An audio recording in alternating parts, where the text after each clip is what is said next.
karels. Diskarte na pod ang pobreng haruhay sa kusina. Kabalo mo mga karels, gulay fresh from my garden. Pamahaw na to karon. Oh, lami kaayo.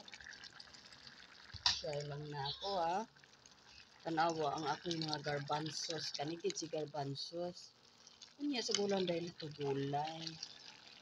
Oh. Ang kalabasa ni mga karels, gikan sa garden sa akong ante. Kaya nga akong mga kalabasa din, matingala lagi ko tambok ang dahon, daghan og bulak, unya mo putot ra dili mo lahos. Kung sa gitagaan ko niya kay kabalo siya nga ganahan jud kog kalabasa. Pero ang string beans mga karels, ato ra ning garden. O kining garbanzos, ato ra ning garden.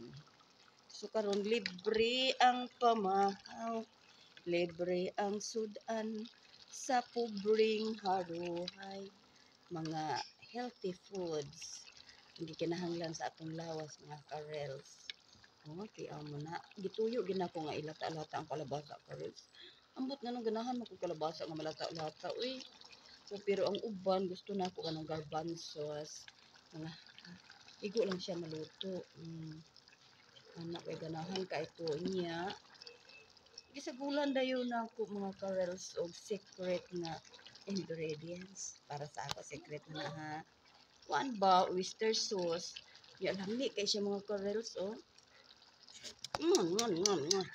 Bagsak ta nino kay gitest na to ang luwag. Pero inanak ko kay kami naman tulos akong anak no. Lami kay mga karels. Ug kabalo mo parisa na to nig mais nga kanon. Oh, paborito. Munay pagkaon sa pobreng haruhay. Plus abayan na to aning bulad nga marot. Bulad nga marot. Uni lami ani nga gulay mga karels. Oh, naay bulad nga marot. Unya mais dayon nga kanon. Ang pagkaon sa pobreng haruhay. Salamat!